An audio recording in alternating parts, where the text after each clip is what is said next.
Hi friends, welcome to my channel. My name's Fiddle. Today I'll be showing you how I made all the fun stuff to go along with the hutch and the room that I'm making for Ginger. Because this setup is smaller than 1/12, I had to make bottles for it. Unlike most 1/12 projects, you can look online and get 0.5 ml bottles that are all different shapes and sizes. Unfortunately, those will not work for this, so I had to come up with a way to make my own. As always, don't forget to check the link in the description. That will take you to the scavenger hunt where you can find the list of materials so you can make these for yourself. I have seen some really cute bottles made out of hot glue, but I don't use hot glue, so we're going to use resin. You'll need a small container to pour your resin into so you can work with it, and some fancy-ended toothpicks. Dip just the end of the toothpick in the resin, leaving one of the little notches as like a bottle cork. Then, trying to hold your bottle straight up and down so you don't get wobblies, hold it under your UV light until it's cured. I did twist mine in my fingers, so if I did get an awkward glob, I could try to even it out. Repeat the process as many times as you need to get the bottle the shape and size that you want. I will say that I did make the mistake a few times and left my little cup of resin near the UV light and curing it, so make sure you move your little container of resin before you turn your light on. Anyways, my first thought to try to give some color or look like it had some sort of liquid in it, I used my alcohol markers, colored it, and then added more resin on top of it to build it up. And this worked pretty well, but they were all so pale in color that I wanted something a little bit bolder. Then the thought came to me, I have a bunch of nail polishes and I never paint my nails, so why not use them for this? I went through my stash and found a few colors that I liked and started painting the bottles. The one thing I didn't do and I should have done was after they were dry, go back over with another layer of resin to make it look like a glass bottle in blue liquid or whatever color you're painting it. But I didn't do that. I can always make more and I can always go over them again, but I have not done it at this point. To give the bottles a foot to stand on, I took a tiny drop of resin on a non-porous surface and then set the bottle on top of it and cured it that way. Unfortunately, I don't have footage showing it. I have been saving these vape cap silicone things for a while now because they have an indent down at the bottom and it kind of reminds me of the shape of a candle. And I wanted to see if it would work as a mold, and to my surprise, it works. Though I don't know how long they'll last. So far I've made about 6 candles. A few of them didn't cure completely, so after demolding them I had to stick them back under the light. Once they were cured and demolded, I took a hand drill with a bit the same size as my fairy lights and drilled a hole through the bottom of all of my candles. And of course I had to test them to make sure it fit. To make them look a little more like candles, I use the same method that I have in quite a few of my other videos where I used gel superglue and baking soda to build up drips and blobs. I'm using Gorilla Glue brand gel superglue, but I would suggest a different gel superglue. You'll get better results. The main important thing is that it is a gel glue because that will hold its shape instead of running away like regular superglue does. The safest bet is to wear gloves while you're doing this. It is a chemical reaction and can burn your skin, so at the very least, make sure you keep your fingers out of the way. Use an old paintbrush that you don't mind ruining for dusting off all the excess baking soda. Once I had the candles looking the way I wanted them, I used the super glue to glue 3 candles together in a triangle shape. Then I added more super glue in between them to make it look like they had been melting together. Next it was on to painting. I went with a layer of thick white paint and then moved on to a watered down brown.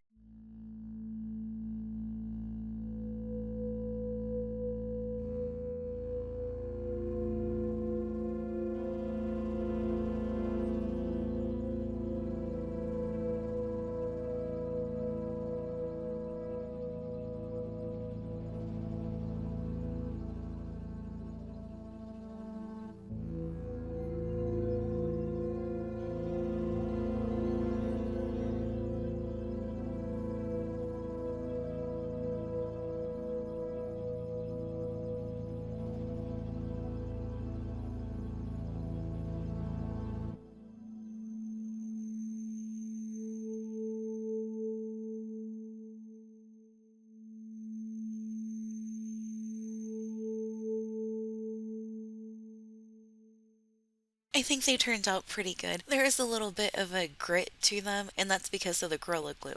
For now, they're done so we can set them aside. And we're gonna move on to the bird cage. I got these liquid pigment bottles in my resin kit, but I'm really not interested in the bottle or what's in it. I really want the lid. It's the perfect size and shape for the bird cage. But don't worry, we won't be ruining the lid. It will still be usable. We just need the shape of it. The first thing we need to do is make a base, so I traced around the bottom part of it on a solid piece of wood. Then use my easy cutter to cut it out. Set it aside for now, we'll come back to it later.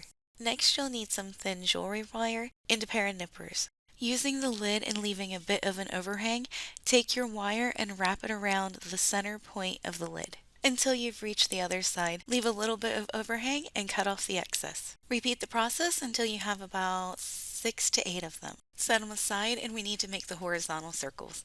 This time we're going to hold our finger on the end of the wire and wrap one coil around with a little bit of an overlap. I made 3 for mine, but you can make as many as you want for yours.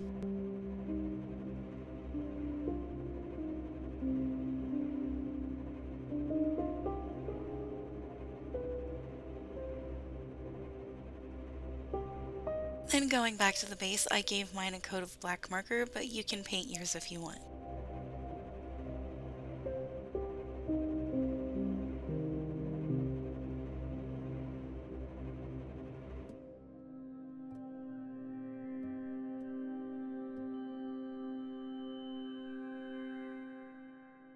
Once it's had time to dry, add tacky glue around the edge. Next, add your seed beads with the holes facing up. To make sure that the wires were spaced evenly, I went from one side to the other, cutting the circle in half until I made it all the way around.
Once it's completely dry, we can start adding the cage part.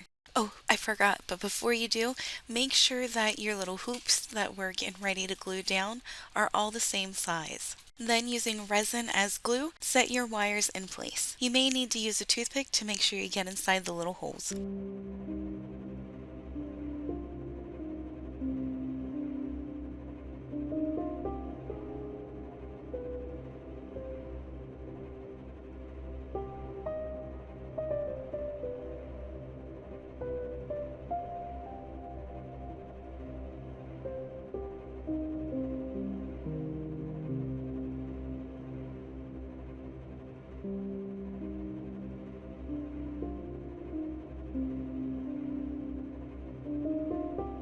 Then place in resin your horizontal rings.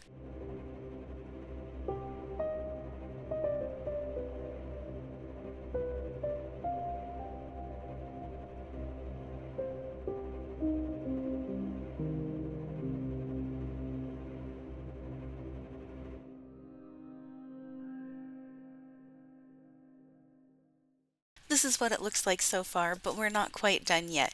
I want to make my bird cage hang. If you don't want to, you don't have to, but I thought it would look better and it would give me more space and eye flow for the room. To make it hang, I stole the chain end bit of a necklace that came in my resin kit and attached it to the wires at the top. Now we just need the bird to put inside, and for that we'll need some cold porcelain clay. I'm not exactly sure how to explain the way that I made it, so I'm just going to let the video play.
He's not very detailed, but I think he gets the point across. Set it aside to dry for a good day or two, but keep your clay out because we're going to move on to making the mortar and pestle. This one is a bit easier to explain.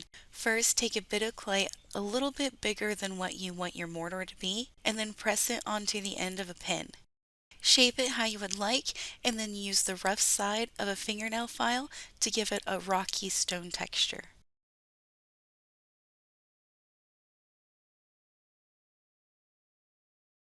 To make the base, roll out another ball of clay and then smash it flat. Mine got a crack in it while I did this, but I left it because I thought it gave it more character. Add a dab of glue to the bottom and then attach it to the rest of the bowl.